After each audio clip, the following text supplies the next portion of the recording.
last-minute shake-up at 5:30 a.m., laundry situation not good. And when your focus is on helping your clients, it's easy to forget about yourself. But NASM knows trainers. Morning, Ryan. It's okay. And staying in front of the day isn't always as Ryan. simple as 1, 2, 3.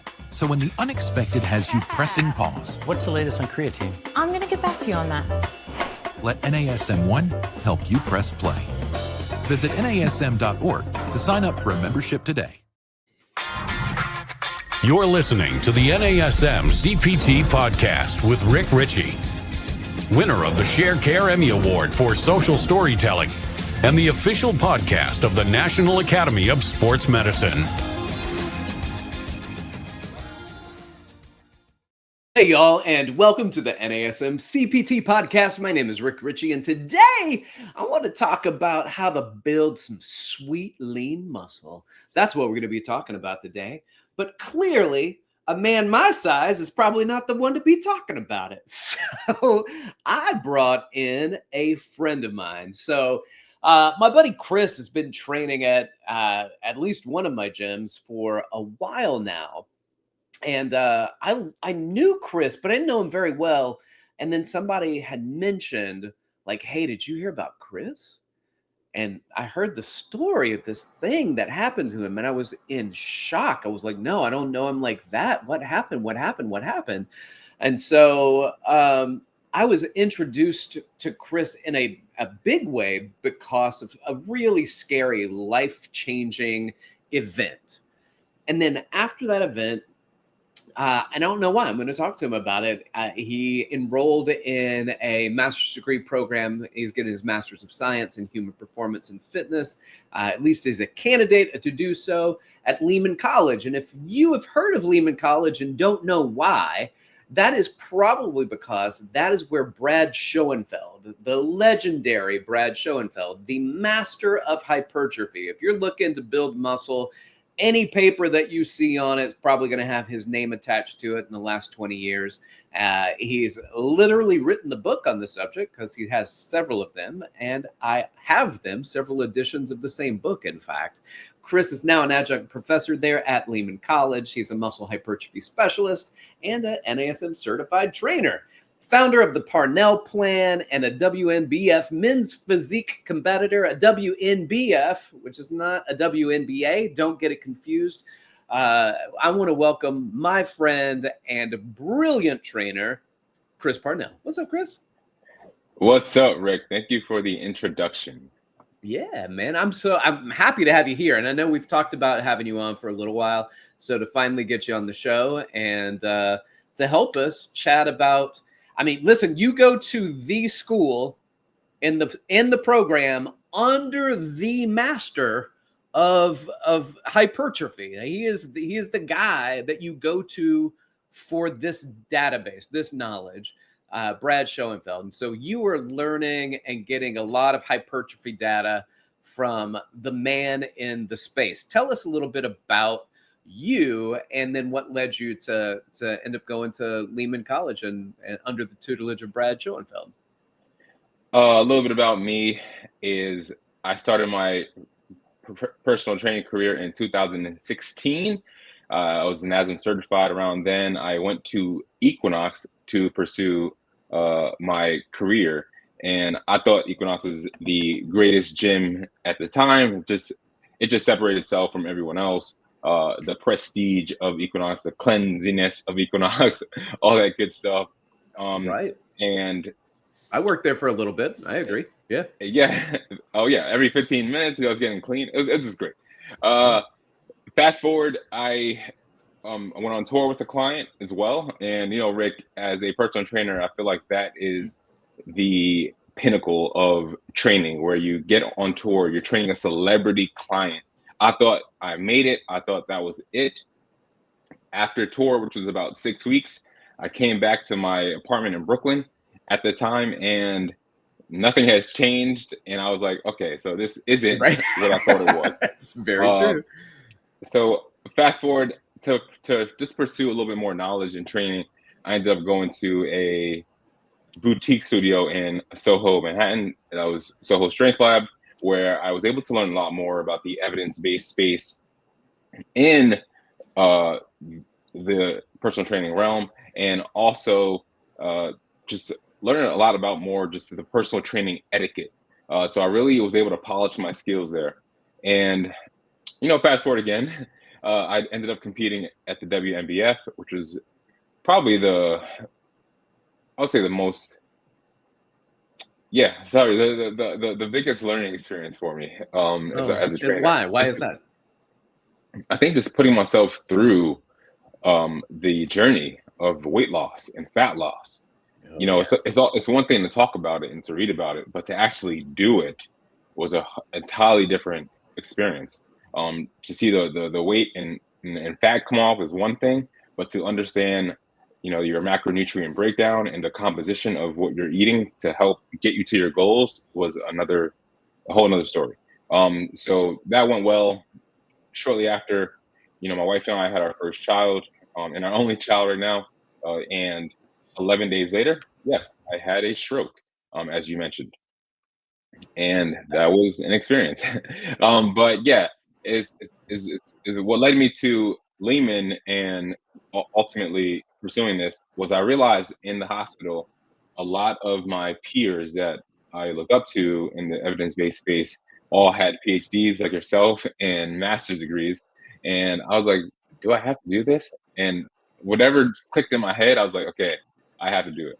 And I reached out to my mentor, who also coached me through my first show, and he told me literally, like, I was supposed to know this. He's like, Chris, Brad Schoenfeld is in New York. Go see him. That's like, I didn't waste any time, and I reached out to the department immediately while I was in my hospital bed and kept things going there. Wow.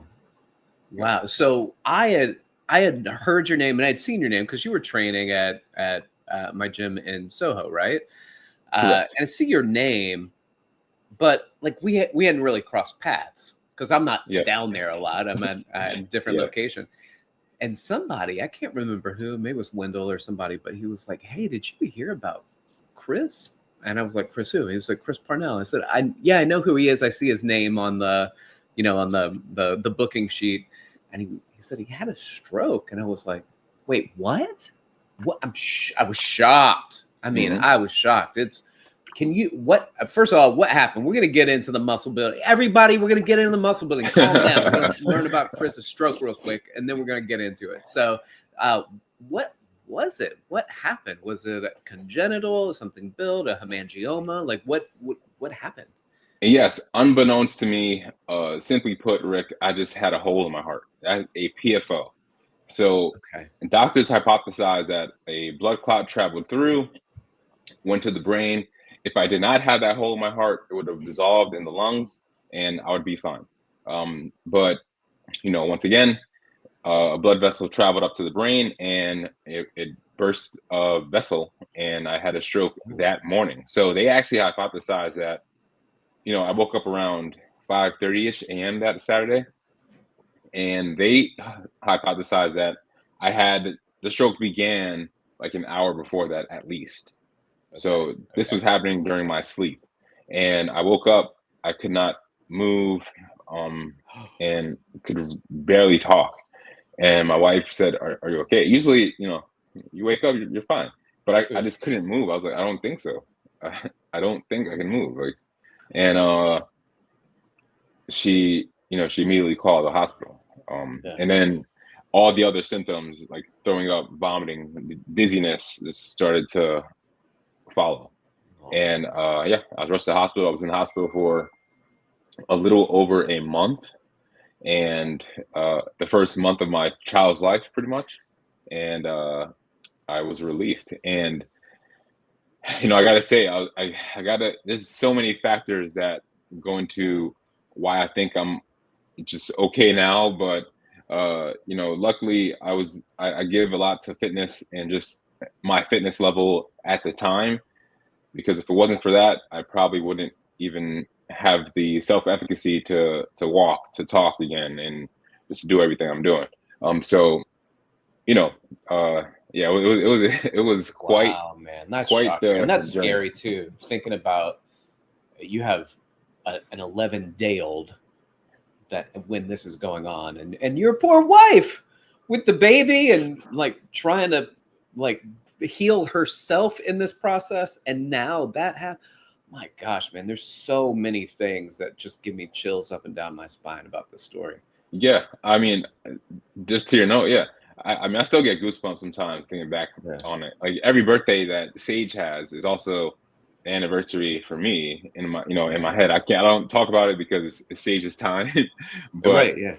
yes, it's like, oh wow, okay. I kind of get the chills after I left the hospital. By the way, I experienced like PTSD.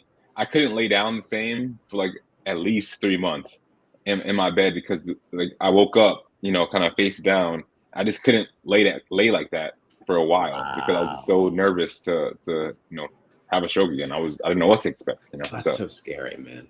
Oh, it's so scary. Yeah. Well, man, I'm obviously happy you're here. Glad you made it through. Happy for you and your family. And then I'm happy that Lehman College got you. There's a lot of opportunities, a lot of schools out there, and this is kind of, I know it sounds pop. This is kind of what I said to when I enrolled in my terminal degree program, and you got to write a paper to get in, and I was like, hey, it's not just how excited I should be to go there, but like you should be pretty excited to have me. and I tried to do that in the least pompous sounding way, and that's why I'm laughing, because it was really well written, really poorly said just now.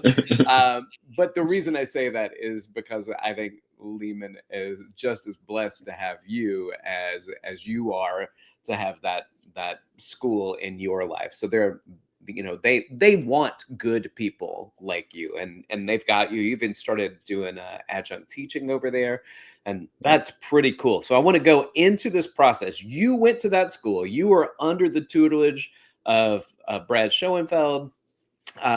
Talk to me about the process of hypertrophy. I want ideas about resistance training concepts to build hypertrophy. And the reason I'm keeping it specifically resistance training is that I don't necessarily want people who are checking this episode out to be like, oh, I want to know about protein intake, and I want to know about creatine, and I want to know about all these supplements. It's not what we're talking about. We're talking about resistance training.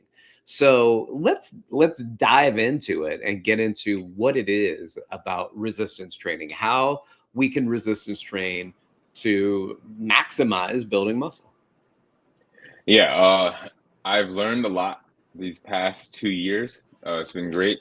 I definitely was an avid gym goer, and obviously competed in bodybuilding. So I love the sport naturally, but it was especially helpful to learn from Brad Shoenfeld himself, and just to understand what exactly it takes to, I guess, manipulate hypertrophy even more. So it's been helpful. Now, I would say the number one rule when it comes to building muscle is specificity. I think a lot of what I see in the gym is people thinking they're doing something, and they're probably not really optimizing muscle growth or resistance training as they can or they should be, due to switching things up. Maybe not really increasing the intensity as they should, or I guess not applying the exercise selection that they should to actually optimize muscle growth. For example, Rick, if someone comes to me saying, hey, Chris, I want to get better at my bench. So the specificity to grow your chest or to get better at the bench is you bench. That is what they came to do. That's what you do. That is specificity. So if you're doing anything else, if you're doing push-ups or putting them on a chest press machine, like, yes, you're still building your chest that way, of course, but this individual came to you to build their chest and get better at bench. So you bench with that person, that client. Okay. That is number one. And I think number two is just as important. I think what people fall off here the most is progressive overload. So a lot of times when it comes to building muscle, because of the mechanisms in our body to actually produce muscle hypertrophy, we need to stimulate our muscles each and every session. So you should stimulate it more than the session prior to that session. So if that's not happening every single time, then we're failing to create a new or novel stimulus in our muscle tissue. And it doesn't have to be the weight all the time. It could be the amount of reps. It could be the number of sets. It could be manipulating the rest interval. So you're forced to push a little harder and kind of increase your work capacity with resistance training. And lastly, I think this is the top three. This is like the top three methods. And then there's something else like we'll get into. It's like training variables to really help increase the muscle hypertrophy as well. Okay. And that is program design. The reason why program design is number 3, it is very important to me, not as important as specificity and progressive overload, because I think once a client or an individual is pretty consistent with their training routine, the program design is secondary. Because as long as you're pretty consistent with what you're doing, you're going to see results anyhow. So if you're progressively overloading your lifts, and if you're doing this, let's say you start with 2 or 3 times a week, you're going to see some adaptations because of that. Program design is secondary because I can create any program for anyone, but as long as they're consistent and follow it, that's good. If they don't follow it, then yes, it's going to be harder getting to that goal. Oh man, I've seen it throughout my training career where I see people not necessarily doing optimal exercises, but I do see them every day, and they are jacked. Right? Yes, exactly. And I think you can't say something to someone like, "Hey, that doesn't work," if they're jacked, because it does work. It works clearly. Exactly. However, once again, there is a difference. I always say, but there's a huge difference. I know you know this, Rick, when it comes to the evidence, when it comes to physical activity and actual exercise. And the main difference is physical activity is anything. So yes, doing burpees, doing a push-up, whatever, like all this sporadic exercising or exercise is physical activity. Exercise, on the other hand, is something that's a little bit more structured, routine, it's repetitive, and has a goal to increase or improve your overall fitness, or specificity with a lift or anything like that. Yeah. Listen, here's another thing too, where I've mentioned it multiple times on the podcast, that there, you've got clients. Some clients are like, "Oh, I like it new, and trainers are pretty good. I'm going to give you something new and new." And that's fine if kind of that's where that client wants. But if you want new, I can give you that. But that new is not an outcome, Chris. New is an experience. Mm-hmm. An outcome is, what do you want from this workout? Do you want to get bigger? Do you want to get stronger? Are you trying to build that size in a particular lift? If so, new every session is not good. Repetitive is good. Practice, rehearse, do it again. Add some weight, progressive overload, partial plates. Let's start to build and push and pressure you, not just do something new every single workout. So do you want a different experience when you work out, or do you want an outcome? And most people are coming for the outcomes, which means you're going to have to be a little repetitive in the work you do. Absolutely. And for a client that is, especially a client that's new, it is totally fine to give it some exercise variation, because this is going to work the whole muscle. So we do want whole muscle hypertrophy or muscle growth. That's the way to optimize muscle growth. That's totally fine. However, until that individual can actually get really good at an exercise where it's almost like the back of their hand, they know how to do it and execute it well, then you can apply, or until then you can apply some variation in your program, especially like targeting the same muscle groups. Yeah, exactly. Exactly. All right, give me just a moment, Chris. Ladies and gentlemen, this episode of the NASM CPT podcast is brought to you by NASM One, the membership for trainers and coaches. Members enjoy unlimited access to hundreds of career resources.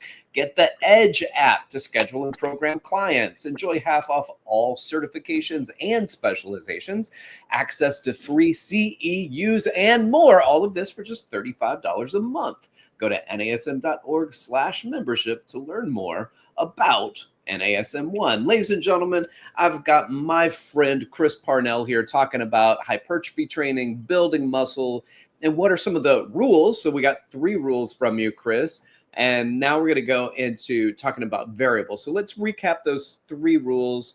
And I'm going to let you go for it. I remember number 1 is specificity. Right? Correct. Number 2 is, you're going to have to help me out here. Progressive overload.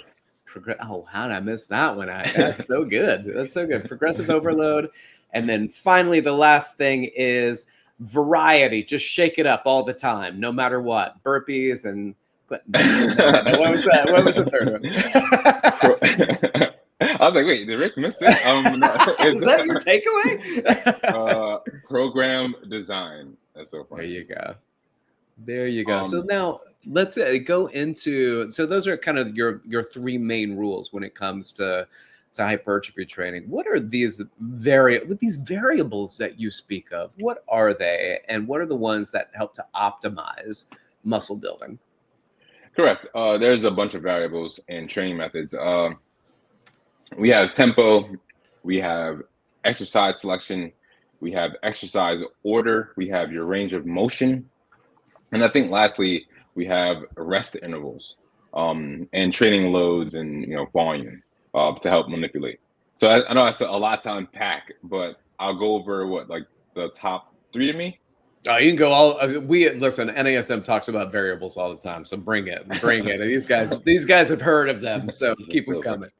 Yeah. Okay, so tempo, as you know, Rick, we have a lot of literature on this, and for muscle hypertrophy, a lot tend to lean towards a slower eccentric and a faster concentric motion, as far as just building muscle, to lengthen your muscle for tissue damage and just increasing your mechanical tension. That usually shows that is advantageous. Now, on the other hand, I would say there's studies that say, hey, that doesn't matter, right? The eccentric, just speed it up, and you're gonna initiate or elicit more strength and hypertrophy. And theoretically speaking, yes, you're getting more volume if you're doing more reps. If you're able to squeeze out more reps, because obviously your total volume load is up. But I would say the evidence around the numbers that I feel like is typically the sweet spot, anywhere from 2 to 8 seconds per rep is going to yield hypertrophy. Okay. So, and that's favoring a little bit more of the controlled eccentric versus the fast eccentric. Okay. Right. And just to make sure everybody knows, and I think most people do at this point, but the eccentric, also known as the negative, right? It's when we are purposely losing against gravity. Hopefully, correct. Purposely. It's not good when when gravity wins and you've got weight on your back and you aren't doing it on purpose. So exactly, and practically speaking, yeah, and yes, and practically speaking, I think to make it simple, also is when you're descending usually for any lift, unless it's the lat pull down where you're going caveat, yeah. But that's pretty much it, I think. That's the only lift where you're actually going up slowly, I think. My knee-jerk reaction, at least. So exercise selection, that's number 2. Now, with exercise selection, this is important because there are differences with, multi-joint exercises and single-joint exercises in the literature, as we know. Your grip can change. You can go from supinated to pronated, wide stance, narrow stance. There's so many different variations as far as exercise selection. Now, I will say, just like how we said with the individual that is new, we shouldn't switch this up too often. We should really get good at an exercise before we switch. And that's so we can create some some real good adaptations, some muscle growth, and ultimately, yes, we can build the whole muscle from there. There is a paper that I'll reference. Actually, don't know the author, but it was a meta-analysis that reviewed over 200 papers, and this is on exercise variation or selection over time. And what they found was that ultimately, the advantages come from sticking to an exercise a little bit longer before switching it up. The group that switched it up consistently or every single week, that group saw a decline or a hindrance in muscle hypertrophy. And the group that stuck to the same exercises, they saw a greater hypertrophic response to training. So once again, it just proves that we should stick to the same muscle group, get really good at that exercise before consistently switching it up all the time. What's the timeline for that? I believe it was, I'm lying if I tell you, but I don't know. I don't have that written down. But I would say anywhere from, I think it was like 8 to 12 weeks. I think I could be wrong. Okay. But I'll say practically speaking, just from a gym goer, I go to box gyms to work out. Like sometimes your machine might be taken, or you're just in a rush. You're trying to get things done. In those circumstances, I think it's totally fine to switch it up as far as muscle growth goes, because at the end of the day, we just want to build muscle. So the exercise selection shouldn't really matter that much. It's literally such a minimal effect. Yeah. However, when it comes to your big lifts now, your squat, bench, and deadlift, that's a little different because you can't really replicate that in another lift. So for those, once again, the specificity is for that. But when it comes to muscle growth, I would say use machine. It's fine. You can, like, if you don't have a leg extension, do some lunges. It's fine. Right. If you don't, or vice versa. Yeah, I think that's like a practical takeaway for that. Got you. What about this? I've heard this, so you're probably a good person to ask for it. I had heard for a long time that things like working your biceps and triceps may not be that necessary because of the larger compound movements. So if I'm doing a seated row and a lat pull down, both of those work the biceps. So is there a benefit for doing individual isolated bicep exercises? Same thing with a shoulder press and a bench press and incline and decline, my triceps and triceps and triceps. So then do I need to go over to the cable and do a tricep push down or an overhead tricep extension or skull crusher? And do I need to? It's not the right question. Is there additional benefit of doing so? I believe 100%. I can't tell you I read a study that compared like a bicep curl to a lat pull down. I know there's some out there because I've definitely seen them thrown around. However, back to this optimizing the whole muscle. Yes, there's a huge advantage to working your bicep in isolation versus doing lat pull downs or seated rows or any kind of row itself. Yes, you're working the bicep. That is secondary. That's a synergistic muscle, but it's not the primary muscle. So doing a bicep curl or a tricep extension for your triceps, if you're doing bench and shoulder presses, all that, yes, it will yield greater hypertrophic responses if you isolate them versus just depending on your rows and chest presses for your arms. Okay. That makes sense. Ladies and gentlemen, we got Chris Parnell here talking to us about how we're going to build muscle. And Chris, I don't know if you noticed this, but I've been putting on some LBs. I've been building some muscle. I see it. Few months. Thank you very much. So, I'm up maybe from a year ago about 25, 30 pounds. Of course, it's not all muscle, Chris. It's not. I hate to say, and this is where maybe that you're talking about that bodybuilding portion that came in handy because you really talked, building muscles one thing, cutting fat in preparation for a show and trying to maintain muscle has got to be a challenge. For sure. And I think we all have to come to the realization and accept the fact that if you're cutting, you're going to sacrifice some muscle tissue no matter what. Yeah. Yeah, that is disappointing. But I mean, that's the same thing with I mean, honestly, let's talk about it for a second. Ozempic and the semaglutide and those kind of medications. I have a client who's in his late 70s and he wants to lose some weight around the midsection. Now, we just don't have the capacity to do the work to get him to lose weight because he's 79 years old. He doesn't move the way he used to. He's got hitches in the giddy up. That's hard. And he mentioned it to his physician, and the physician said, "No, I'm not going to give you a weight loss drug." I mean, he's not have a lot to lose, but he was like, "You need as much muscle at your age as possible, and I'm not going to give you something that could potentially lead to losing muscle." And we do know that you don't get to decide where the weight comes off. Now, if you have a larger amount of fat mass to lose, you will lose more fat mass, but you're going to lose some muscle mass too. Absolutely. I'm surprised the doctor says no. I think, I guess it's we don't want to lose muscle at that age. Obviously we know about sarcopenia. However, it still is a great tool for someone that's having a difficult time to lose weight and ultimately improve their health. So if he has like a lot of, fat in the midsection, which is obviously associated with like the worst like mortality and just like metabolic disorders, then I mean, I would say, hey, take that. Yeah, I mean, without knowing why the other components of it, I just thought that was very interesting. It was like, hey, your muscle is more important than losing fat, and he doesn't have a lot of fat to lose. He's vanity. Yeah, it's vanity. That's also cool. I think that's also cool for the doctor to say that too at the same time. Yeah. Because usually doctors aren't really talking about muscle growth or how. I agree. Yeah, man. Yeah. Shout out to that doctor.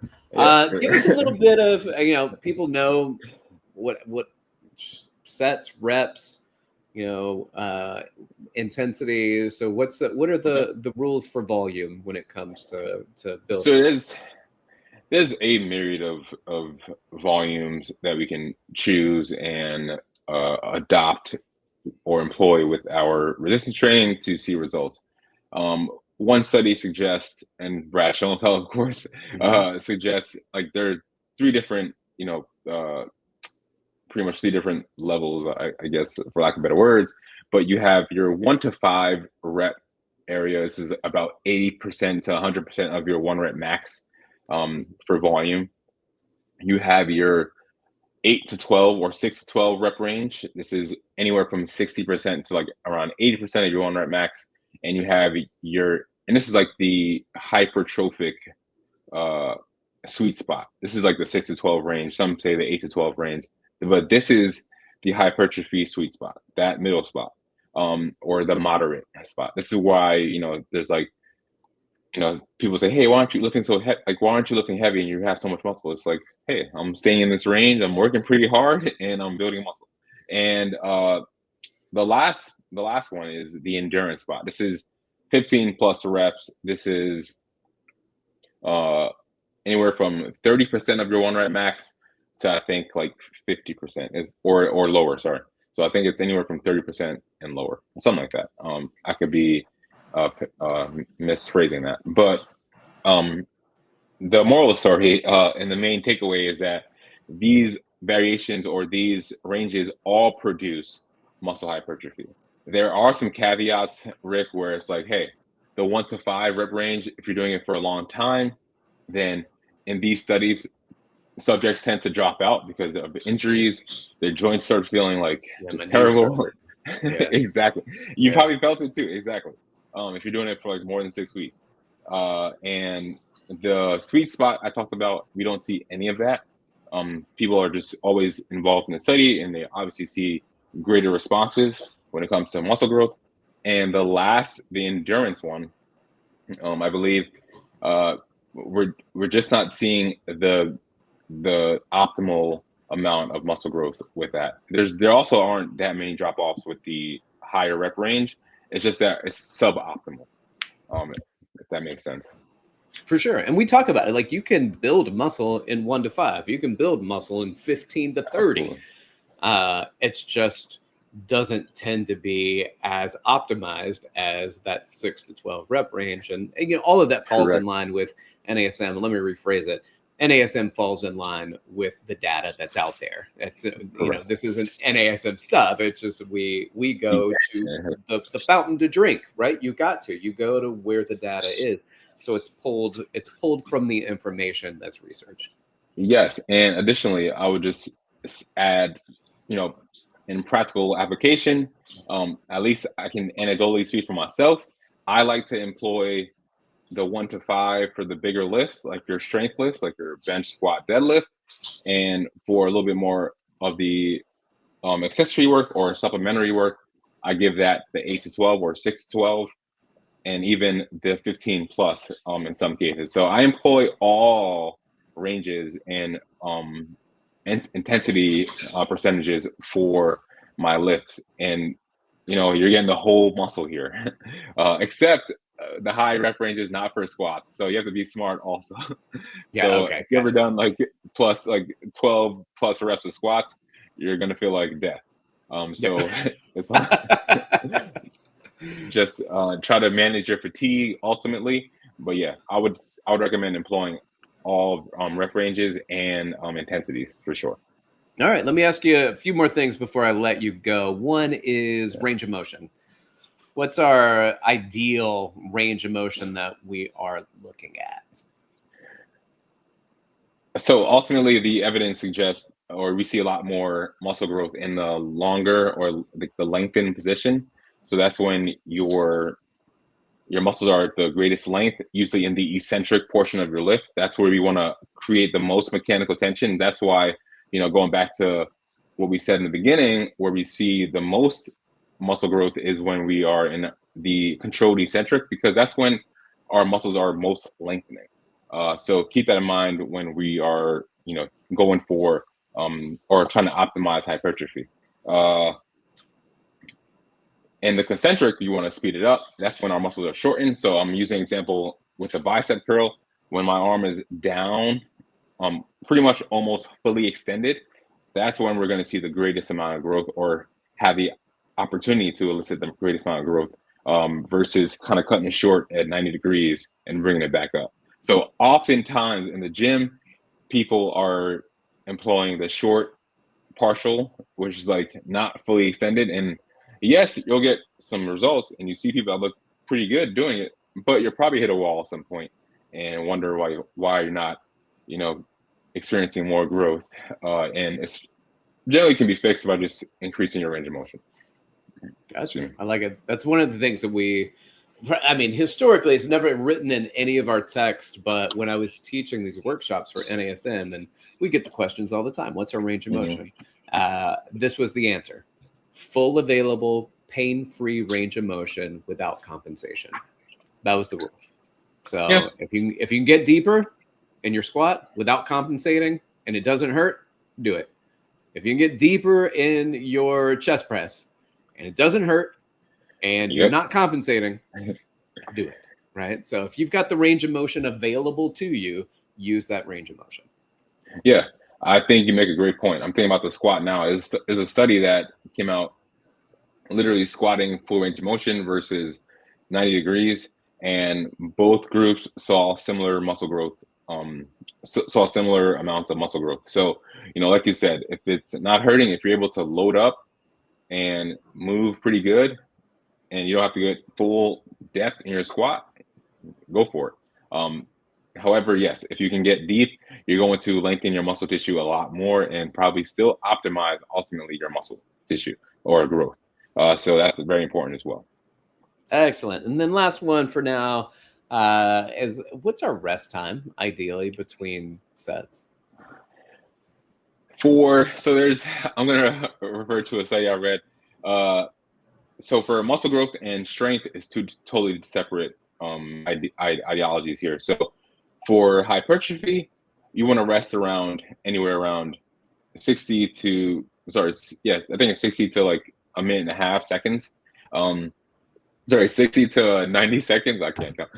And for strength, it's going to require a little bit longer. So that's the 2 to 3 minutes. And what the researchers did here was they took two groups, of course. One was for strength and one was for hypertrophy. And what they saw is strength. We saw growth in strength, which is the 1RM, when subjects rested more than 2 minutes, versus hypertrophy, we saw growth around that 60 to 90 seconds. So what I'm saying here is in practicality, when you're going for muscle growth, rest intervals, you can rest shorter, and still see your still elicit muscle growth. But if you're going for strength and you really want to optimize your strength, that 1 rep max, or just in general get better at a lift, or whether it's a 3 rep max or whatever, you want to rest a little longer to really create those mechanisms of recovery, to ultimately perform that again. So when you're working out at the gym, I would say either for strength or hypertrophy, go into the next set knowing that you can complete the rep ranges desired, and do that because it might be different for everyone, right? So do it according to how you feel versus what I'm telling you right now. Yes, it's the research, but this is also a different group. It could have been done on young males, and you're 50 listening to this, and it's not applicable for you. So that makes sense. That makes sense. Chris, thank you so much. I appreciate you being here. For the people that are here, stuck with us, want to learn a little bit more about you, who you are, what you do, how they can get in touch with you, please provide your details, including a website if you got it. I appreciate that, Rick. It's been a pleasure. Yeah, you can find me on Instagram at @Parnell. You can also find my team and myself at theparnellplan.com, where we provide one-on-one coaching via online or in person. And also you can follow self-paced programs on your own, which is evidence-based programs, that everything we talked about today, so that you can also experience those gains. Yeah. Let's do it. Excellent. I love it. Thank you so much for being here, Chris. I appreciate it. I'm glad we finally got you on the show. Ladies and gentlemen, I appreciate you. Yeah, man. Ladies and gentlemen, thank you so much for being here. I appreciate you. If you get an opportunity, like, subscribe, and share with your fitness friends and family. And leave a 5-star review and comments. Those things are really important to us, help people find the show. If you want to reach out to me, hit me up. You can do so on Instagram at dr.rickrichey, or email me, rick.richey@nasm.org. Y'all keep inspiring people to fitness. Thanks for listening. This has been the NASM CPT Podcast.